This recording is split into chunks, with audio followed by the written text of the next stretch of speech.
Pour savoir ce qu'il y a à comprendre, Mario Dumont.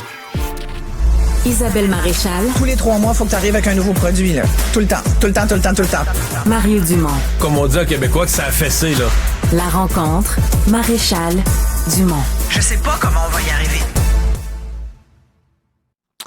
Isabelle, quand une jeune femme annonce qu'elle est atteinte d'un cancer, ça fait jaser tout le monde, ça émeut tout le monde, mais quand c'est la princesse de Galles, c'est une nouvelle qui fait vite le tour du monde.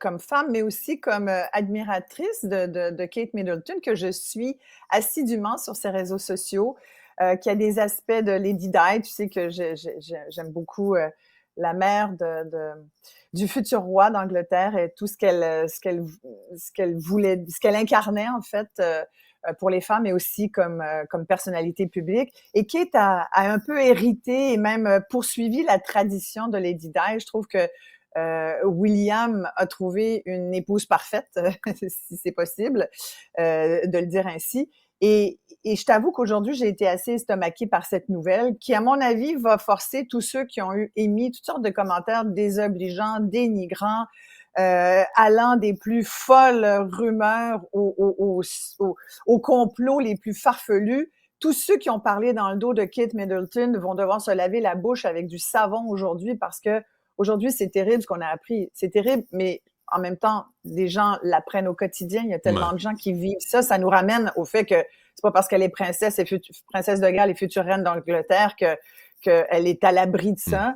Elle a le cancer, elle doit passer à travers des traitements de chimio. Tu parles de son message, justement. On va Oui. pour les gens qui parce que je pense qu'il y a beaucoup de gens qui l'ont déjà entendu, mais extrait là, pour mettre les gens dans l'atmosphère de ce message. Elle est assise sur un banc de parc et elle nous explique ça.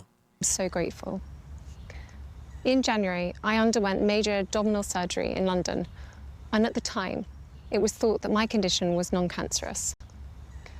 The surgery was successful. However, tests after the operation found cancer had been present. My medical team therefore voilà. Donc, elle a été opérée à ce moment-là. On a probablement enlevé une masse. On espérait que ce soit non cancéreux, mais l'analyse, visiblement, des tissus a démontré la présence d'un cancer.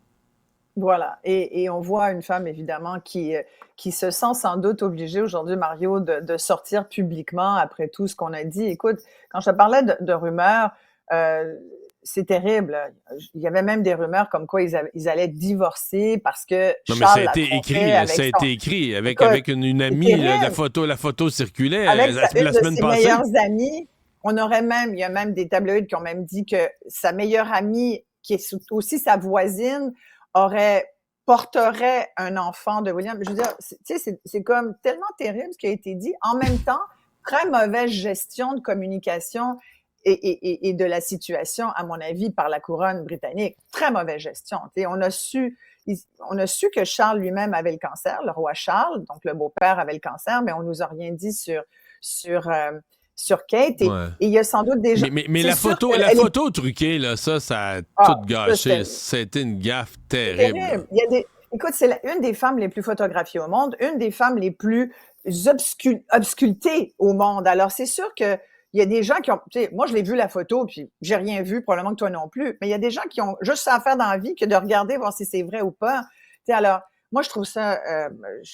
on est de tout cœur avec toute personne qui passe à travers ce genre de situation. C'est terrible, mais c'est surtout terrible d'être obligé, comme personnalité publique, de supporter tout ça. Mais au moins, je t'avoue que je suis contente qu'elle ait au moins la force de pouvoir nous parler. Oui, vraiment. Là, ils ont dû engager quelqu'un d'autre. Mais c'était simple en même temps. Ils ont dû changer l'équipe des coms. Je voulais te parler d'une autre nouvelle internationale. Il se trouve que je me trouve aux États-Unis aujourd'hui dans le fief du président Donald Trump. Tu sais qu'aux États-Unis, on doit dire, quand tu as été président des États-Unis, tu dois dire Mr. President. Hein, c'est président. Alors, le président Trump qui va réessayer en janvier prochain d'être à nouveau président Trump et qui, depuis surtout depuis son fameux discours en Ohio, qui a vraiment un ton qui est très inquiétant, qui présage des jours extrêmement sombres pour les Américains, mais également pour le reste de la planète, je te dirais que c'est assez inquiétant. Ici, en Floride, c'est un autre monde, tu comprends? C'est chez lui.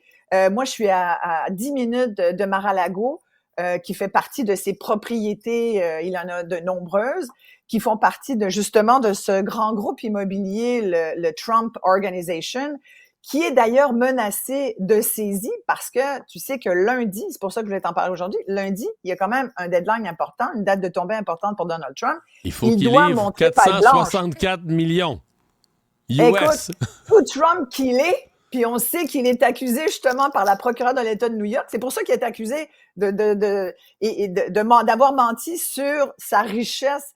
Et dans le fond, on